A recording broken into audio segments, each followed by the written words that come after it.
Up News dipersembahkan oleh Universitas PGRI Semarang.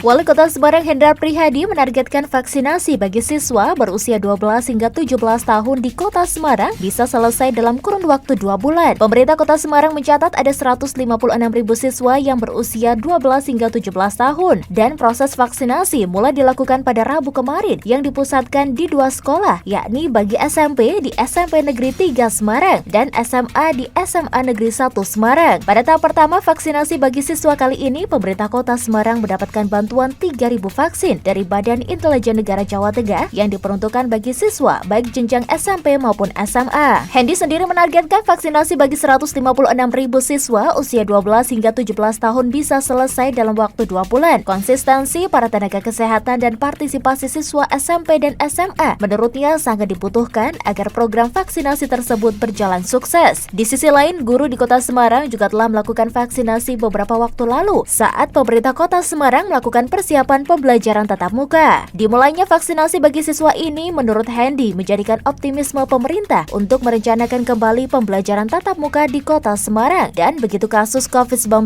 melandai, pembelajaran tatap muka bisa segera dilaksanakan. Gubernur Jawa Tengah Ganjar Pranowo menyiapkan beberapa skenario kontingensi terkait dengan kemungkinan perpanjangan pemberlakuan pembatasan kegiatan masyarakat darurat oleh pemerintah pusat. Ganjar mengatakan menurutnya penambahan kapasitas tempat tidur rumah sakit, mencari oksigen, sampai menambah tenaga kesehatan bukanlah solusi untuk mencegah kasus COVID-19 bertambah. Sebab yang bisa mencegah adalah mendisiplinkan perilaku masyarakat terkait dengan protokol kesehatan. Menurutnya diperpanjang atau tidak, PPKM darurat memiliki manfaat dan resiko tersendiri karena apabila tidak diperpanjang, ekonomi akan bergerak. Namun masyarakat apabila tidak disiplin, maka resikonya akan lebih berat. Dan apabila diperpanjang, maka tindakan kontingensinya adalah dengan menyiapkan politik anggaran untuk backup penanganan. Namun Gubernur Ganjar akan mengikuti apapun keputusan dari pemerintah pusat nanti terkait dengan PPKM darurat.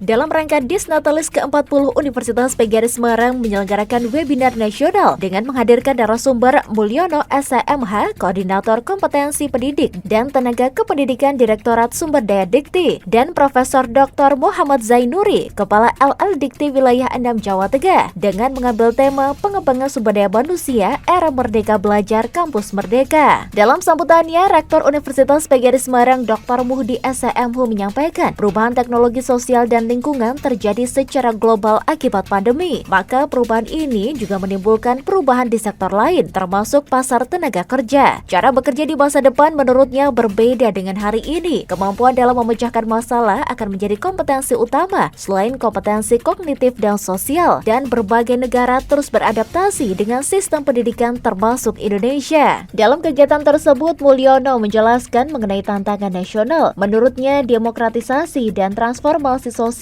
kesenjangan, kemiskinan, pemenuhan kesehatan, capaian pendidikan, kebutuhan dasar pangan dan sandang masih banyak bergantung impor, ketersediaan infrastruktur yang belum memadai, serta industri ekstraksi belum berkembang, dan hasil tambang banyak yang belum diolah di dalam negeri. Arah kebijakan dan strategi Ditjen Pendidikan Tinggi pertama, meningkatkan angka partisipasi pendidikan tinggi. Kedua, menguatkan mutu dan relevansi pendidikan tinggi. Ketiga, menguatkan mutu dosen dan tenaga kependidikan. Keempat, menguatkan sistem tata kelola Ditjen Pendidikan Tinggi. Muhammad Zainuri juga menjelaskan materi dengan judul Pengembangan Sumber Daya Manusia Era Merdeka Belajar Kampus Merdeka, tentang mengapa perlu Merdeka Belajar Kampus Merdeka, serta memenuhi tuntutan kebutuhan Dudi, menyiapkan mahasiswa dalam dunia kerja yang memiliki keterampilan multidisiplin ilmu. Mahasiswa juga dapat meraih capaian pembelajaran mencakup aspek sikap, pengetahuan, dan keterampilan. Mahasiswa juga dapat diberikan kebebasan mengambil SKS di luar program studi, bahkan luar perguruan tinggi, serta mendorong proses pembelajaran di perguruan tinggi yang semakin otonom dan fleksibel, serta menciptakan kultur belajar yang inovatif, tidak mengengkang, dan sesuai dengan kebutuhan mahasiswa.